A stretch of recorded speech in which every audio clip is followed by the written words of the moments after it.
Hey everyone, welcome to the pod, where we are two nuts on a couch. I'm Josh, and this is Noah. Let's get into it. Nice little double crack for the first time in a while. Yeah, feels right. It does. It's been a while for us since we sat down. We've been pretty crappy about kind of getting to it. Yeah, life gets busy. This isn't our primary job. If someone wants to pay us a shit ton of money to do this, then I will. That's fair. That is absolutely a fair stance. Are you watching baseball right now? I figured I'd put it on. I like it. Is the game on right now? It's just about to start. Okay. Have you been keeping up a ton with the World Classic? Yeah, especially once you get into like the playoff rounds, it's a lot more interesting to stay up to date. There's also plenty of debate going on, especially in the U.S. about like all the does the World Baseball Classic matter at all? Really? Yeah. That's kind of surprising. I would think that like everybody was kind of behind something like this. A lot of people are. There are a lot of people that are not, because you look.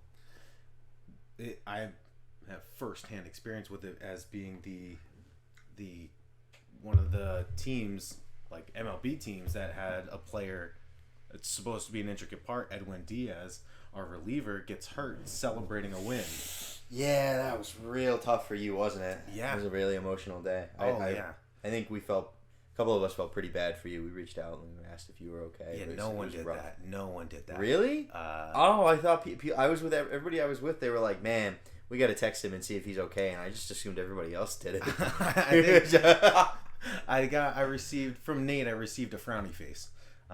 It's like the same thing. Yeah, that was it though. It was just a frowny face, and I was you knew what it meant. Oh, I knew, and that was the think about it anymore. But that's also kind of what hurt the most, is that I knew what he was talking about just by a frowny face. That's pretty tough. Well, what did he do? How did he hurt himself? It was for him. It was a complete freak accident where he was just they're celebrating and they've gotten away from like the dog piles, but like they're doing their like jumping together, and he just goes down, and so he got hurt jumping. Yeah, up and down, and his knee just gave out. Apparently, that's awkward. Yeah. Don't people say like baseball is like the most requires the most athletic ability, or something like that, or like the most well-rounded athlete to be able to play baseball? Is there something like that? You could argue it for certain facets. Even though I played baseball, like it's really tough to argue with people that are like you need to be the best athlete to play like this sport or that sport, where it's like football to me is like you have to have the hand-eye coordination as a wide receiver, speed and agility, the quick like side-to-side motions is like huge, where that can set you apart and make you like one of the most elite players. Baseball kind of encompasses a lot of it, where it's like you're going from a standstill and then you have to break left, right, back, or forward, and it's like that's like on like the defensive side of like where, and like just hitting by itself. Yeah, is statistically the hardest thing to do in all of sports. Right. So I guess, do you think like it's, I don't want to say like easier, but do you think that there's a specific kind of like set of skills, or like physique, or like certain set of physique you have to have to be a baseball player and to be a good one, set of standards? Because you know how like the NFL, there's a wide range of positions, so there's a wide range, you have people like DK Metcalf and Aaron Donald who Freaks. bench 400 or 500 pounds and are beefs of raw freak size of athletes. muscle, and you have people like Rodrigo Blankenship on the complete other spectrum. He's a kicker, so make that. I was like, that's gotta be that's. But he's an NFL player. He's NFL, yeah. He's a former, right? He's not signed anywhere. Oh yeah, he's floating around, which is tough. You know what I'm really upset about? There's So I guess for those of you who don't know, Josh and I watched Survivor with our friend Nate. Nate's a super fan, and I would call myself a decent fan, and I would call Josh a novice to new fan. But we all watch Survivor together every week. We're going over tomorrow to his house to watch the next week's episode. And there is somebody on this season called Matt Blankenship, and he freaking looks like he's related to Rodrigo Blankenship. Like he This feels looks like a like quick Google. he looks like he should be related to it. Like I'll search Rodrigo and you search. Oh no, I'm searching Rodrigo Blankenship. Oh well, now I gotta backtrack. Ship Survivor. Right there. Look at that guy. And you tell me that person doesn't look like they'd be related to Rodrigo Blankenship. Oh my god. Yeah, you see it? Yes. And I don't know if it's the glasses or what, but like the dude, they just look so similar. And they're not related, and it makes me devastated. Oh my god, I just pulled up Rodrigo Blankenship's Wikipedia page. Yep. It says his nickname is Hot Rod. Hot Rod? Hot Rod. Wow. I wonder where that came from. There's got to be a story behind there. Speaking of nicknames, you remember yours? Your really fun one? You care to tell everybody? No. No? No. Come on, man. No. But to answer That's your original disappointing. question That's about the different like stereotypical baseball player. There is a stereotype of like the shape and form of a baseball player, but you obviously get like the different guys where it's like you'll have the big fat guy that's just great at hitting baseballs and all they can do is DH or play first base. Mm-hmm. Then you have the tiny guy, but the tiny guys are typically very fast, just get on base and wreak havoc on the bases. But like, so it's like you can be different body types and Yeah. But like if you can, I was always told as a kid, it's like if you can hit, there's a place for you in the lineups. Okay. All right, that's fair. That's a pretty fair statement. So I guess, all right, so me is not being someone who's not super, I won't say I'm not super invested in baseball. Mm-hmm. Like I don't love watching it. If I'm there at a game in person, I have a great time and I enjoy every second of it, but I cannot watch it like on the TV. I don't follow it. I don't really have a team that I root for. I would say that I'm married to, but the one thing I do know and I have experienced is the just overall hatred for Jose Altuve. Oh, I hate him. And I'm like curious if is it universal? Like nobody likes him? So that all stemmed from like the fact of they won a couple of World Series and like the Astros, and when it came out that they were cheating, a lot of people hated that. And then when the punishments came out, a lot of people hated that and hated the Astros more because realistically the only people that were affected were the managers, and there was one player that got affected, and that was because he retired from baseball, became the Mets manager, and before he even managed one game, the suspensions and repercussions all came out, and he was part of the list, and so the Mets were kind of forced to ask him to resign. So do you doubly hate him then? I hate him because he was supposed to be like I don't like. Not the general manager. I'm talking about Jose.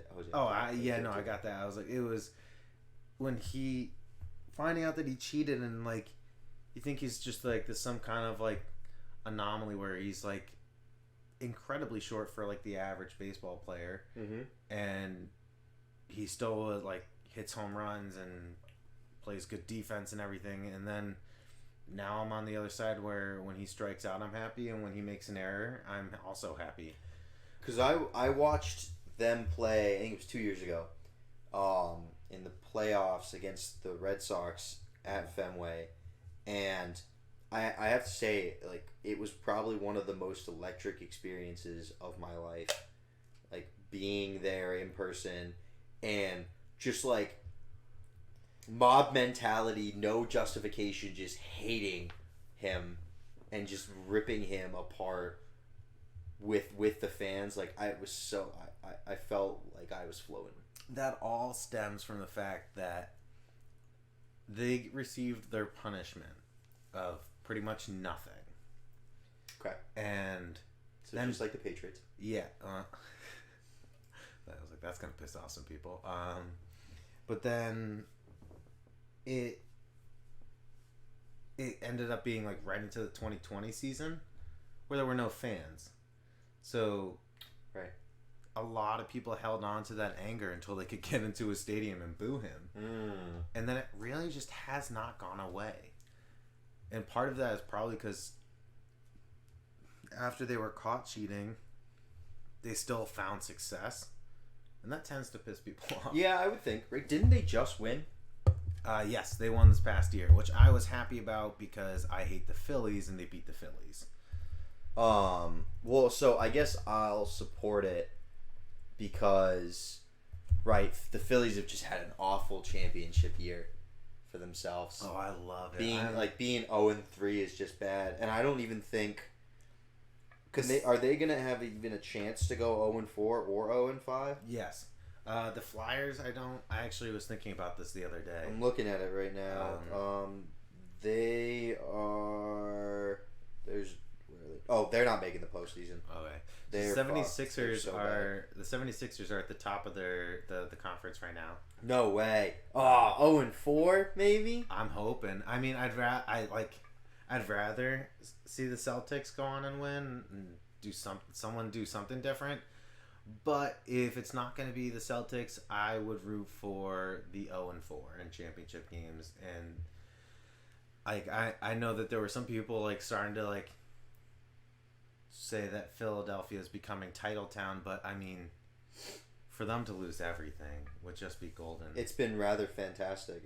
I've enjoyed it. I mean, it's just throwing gasoline onto the fire of like, you can't like, the average Philly fan is a bit aggressive with their fandom. Yeah. And so when they fail repeatedly, it's just so much better. It's so sweet. It becomes like, easier and easier to make fun of them. Like, I'm all for being a diehard fan and like supporting it and being obnoxious about it, but they just are like on something different. And I don't know if I'm jealous that like I'm not there, but like I got some blind love in my sports teams, but not like to the degree they do. And to be fair, the Steelers just signed 2 of their offensive linemen from the Eagles, so maybe I should hop on that train. That's a good move. Like maybe I should get in on it. Whatever the Eagles are doing is they're doing something right, and don't ever let Justin hear that. But that's our Philly friend, and boy, I just cannot wait for them to fail more. And I think they've reached their cap of runner-up in Super Bowl, and I'll stick by that. And he was recently trying to talk shit to me about Edwin Diaz getting hurt. Yep. Which is just rude. We don't make fun of people's injuries. We make fun of people's teams sucking. Yep. But I was like, I don't think he knows enough about baseball to understand that the Mets signed the Phillies closer that got them to the World Series as their setup man for like to pitch the 8th inning and get the game to the closer. And so the Mets will be fine on that front. And I was like, would we like another quality reliever? Yeah, absolutely, but who wouldn't? Mm-hmm. And yeah, I just... Yeah, I mean, it's kind of crazy, like, the fact that we have, honestly, it's very surprising. We have a pretty big melting pot of people at work, of sports fans. Like, we have all of our standard New Englanders and our Boston fans. But then, like, Justin's an Eagles Philly fan. Dan is Ravens diehard. Yeah. Jack's Browns in Cleveland diehard. And, like, we really... Brett's Jets fan. Like, we really get... You and a lot of other people at work are Giants, New York fans. I'm a big wild, like, out of pocket, too, with the Steelers and all Pittsburgh sports. Like, it's a really big, like, melting pot of sports teams, which is kind of nice to have because you don't just have everybody with the same opinion. Just, like imagine being in New England and everybody except for you was just choking on Tom Brady's dick every day at work. See that I think is what's fun, and also kind of helps bring everyone a little bit down to earth at the same time. It is rather enjoyable. Where it's like you could be having all the success with your sports teams, and even still, everyone's gonna make your life a little bit miserable. And I can say that for a fact because Justin and I did that to each other all the time, and a lot of that stems from the fact that he's an Eagles fan, I'm a Giants fan, division rivalry. Phillies, Mets, division rivalry. I was like, it's just sets itself up for us to just shit talk each other multiple seasons, and I love that. Do you think you would, if given the opportunity, would you give away one of your nuts for a select team of your choosing to win their championship that year? Like you knew it was gonna happen. So, well, I think. So would I give up the nut preseason? Let's say like Rumpelstiltskin just pops out of a cup and looks at you. It's right before preseason, right? Let's say right after the draft and before it's preseason, and he goes, "Josh, I'm gonna offer you a deal. You can go take a knife, cut off one of your nuts, or he snaps his fingers and you lose it, and you experience a little bit of pain. Let's say about a 5 out of 10 pain, but you don't have to go through like the whole nastiness of cutting it off, going to get surgery and everything. You're 100% going to be okay. Like let's say 10 minutes after, but for 10 minutes you're going to be at a 5 of 10 pain level. Oh, and he guarantees that sports team of your choosing is going to win their championship that year. Okay, so there's a couple of little things that you got to think about here. One, how truthful is he? Absolute. You have a contract in front of you. You get to read that says just what I said. Okay, so it's gonna happen. I guess it depends on what phase of my life I'm in. Because if I have had children at that point, yeah, go for it. Take one. That's fair. That's fair. If the doctor's already snipped, what do I need him for? Difference? That's like, fair. Take 2, and I'll go back to back. Oh God! But then if that act is done, if I agree, I'm placing the largest wager possible. So as I was saying it, that was my first thought of like the financial gain you could just get from it. I'd financially cripple myself for the year. Like that'd be insane. Like I would financially cripple myself for the year. Maybe leave a few $1,000s in the bank to pay rent and buy food. No. I would just do it. I would do everything I had in that instant. Right. I'm gonna keep working, so I'm gonna keep making money to keep paying my bills and everything going forward. But my safety net would be gone. I would just put that all. I guess that's where I would be more hesitant. Is you never know when like your car's gonna break down. You never know if you're gonna get hit. Like things like that. You never know if they're gonna have to go to like the doctor and something's gonna go wrong. But at the end of the day, it's like if you can afford like even a $50,000 bet. Yep. That's a ton of money that you're dumping into that. It'd be pretty life changing. Yeah, I mean, you're looking at it like I think I've put in bets for the Mets to win the World Series, and it was like plus 1,100 or something. Yeah, I think I got really. I'm trying to pull it up now to see what the odds back at the beginning of the year were. So like I took after like the third game of the year, I took the Penguins to win the Stanley Cup. I mean, that's gotta be good. At plus 1,700. Yeah. So like that's pretty crazy of a thought to kind of like that's some insane shit. I'm trying to find where was my one on the Steelers. That was even better. I had the Steelers at plus 5,000 to win the Super Bowl. Like if I had been able to, and I don't even know if I would do it. I don't even know if I would accept the deal. But to get like just the thought of that right there is almost like makes it worth it. Yeah, so I have two futures, and one was the Mets to win the World Series. I put $10 on it because I was just like, why not? Yeah, you're gonna watch plus 1,100. I'm gonna watch them all season and hope for the best constantly. So I was like, that this is fun. And then if they win the World Series, I get $110. So, and then I referred a friend. They deposited $50. They gave me a $50 free bet. So I was like, I'm not going to double down. I'm going to place a wager on them to make it to the World Series. If they make it to the World Series, I will profit $190. Look at you. Because it was a $50 bet at plus 380. A free bet. Very nice. That's pretty impressive. I do like, it's a very nice deal to like get your friends to download gambling apps under like, and even if they just don't do anything, like it's just such a nice big buffer help for you. Like I appreciate it every once in a while. I think that like I do think like making future bets as much as I hate seeing them like still open for so long, it's like it's so fun to just watch them. Yeah. Well, I mean, I think you were the one that told me this when I was debating on if I wanted to place futures on everything. Is like I'm gonna watch the season anyways. I'm gonna root for them. So like, I might as well do a nice like couple month burn on just a simple bet. Like I'm not. It's not like I'm breaking the bank here. Like a quick simple $10 bet that like rides out for the whole season is like pretty nice and enjoyable. And because you're placing it so early, like you're getting great odds, which means a great payout at the end of the day if it wins. Yeah. And that's kind of why I put $10 on the Mets to win the World Series. I was like, I have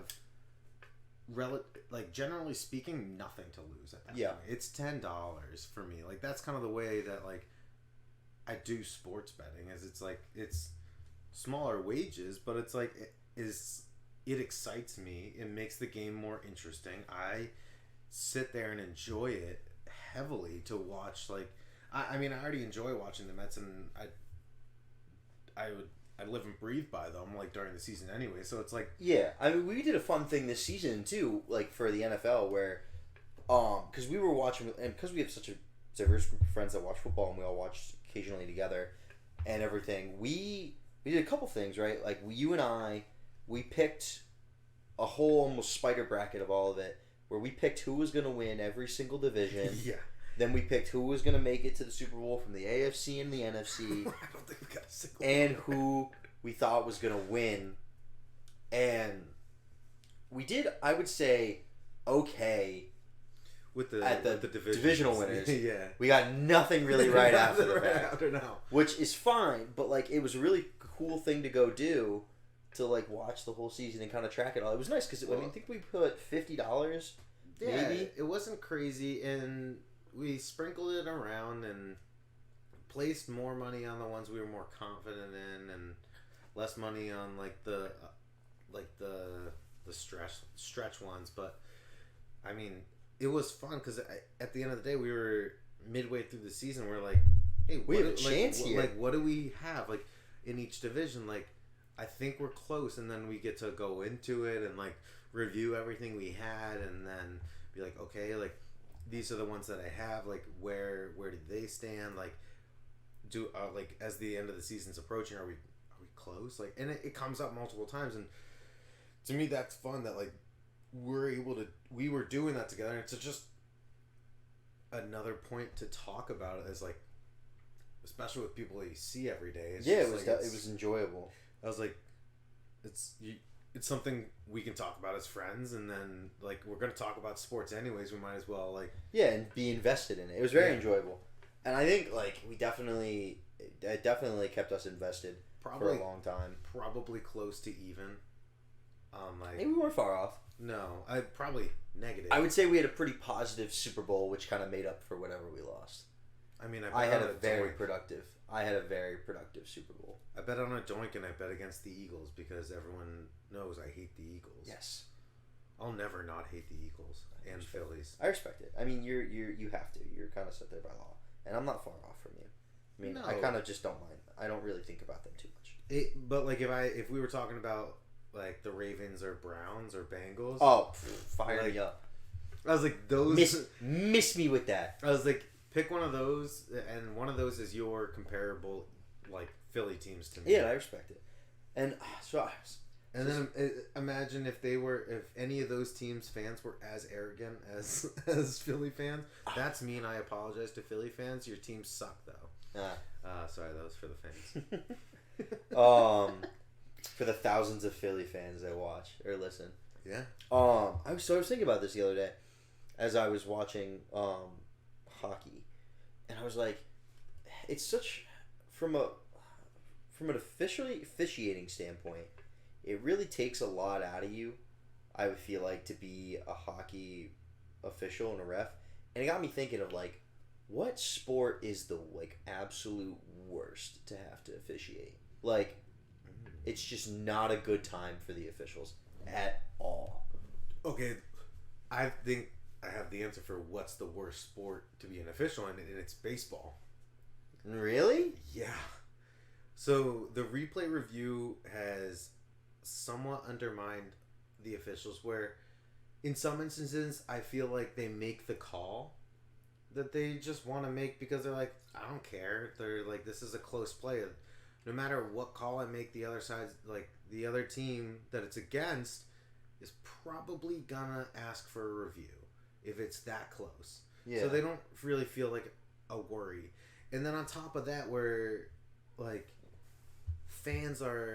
some fans are just barking about going to robot umps to do balls and strikes, and I disagree because I think that ruins the game. I think that part of the beauty of baseball is learning an umpire's strike zone, and like it adds a complexity to the game, though. Like, all right, so but I don't think you're like thinking about it though, because you gotta understand. Like, think about this. Like, cricket matches are days long. Oh God, I didn't even think about that. Like, I'm talking about any sport. I'm thinking about the ones where you're getting the I'm not thinking about like how awful it is to be an ump in that sport or a ref in that sport, because at the end of the day, those people that are in there, that's what they want to do. No, I'm thinking so it's like what's if you're an ump or ref, I don't actually know what it's called in cricket, but like if you're officiating a cricket match, you probably love the sport. Yeah, but like I'm thinking about like what's like the most suck day, like a job of a ref, like you know, NBA refs, they got to run up and down the court. Yeah, they got to deal with people in their face and like fans in their face. Well, that's the other thing. And everything. Like, MLB players yell at umps constantly. Yeah, but like umps can just throw people out of the game. Like NBA refs got to give people multiple texts before you get out. Hockey, it's like you got to skate with the players, you could get hit. Your skating ability is incredible, and so you can keep up with everyone. A soccer official, sorry, not a ref, official has to run, I've seen, more than any player in that game. Well, yeah, because like the defenders can hang back, and they like that's such a shit job. I was like, actually, you know what? They talk about how many miles. Like that's what I'm saying. Defenders, it blows my mind when I would watch soccer and like somebody would get subbed out, and because there's like such little to report on, like in a game that's such low scoring and everything, that they would just report how many like kilometers the person ran. And I'm going like, I don't care about kilometers. What the fuck? I don't know kilometers. Yes you do. I do. You're not an idiot. Thought about it. You're not an idiot. But like, no, I can figure it out and like I can interpret it and comprehend it, but I do not want to think about kilometers. I mean, I don't. Who watches like U.S. soccer where they report it in miles? Everybody watches European soccer. So no one watches European soccer. Except for like. Are you on crack? It's one of the. I feel like it's probably the least watched sport in America. That's not what we're talking about. We're talking about the worst sport to officiate in the world. Why would we like scope the perspective of anything else in this topic just to the U.S.? All right. Because we're American.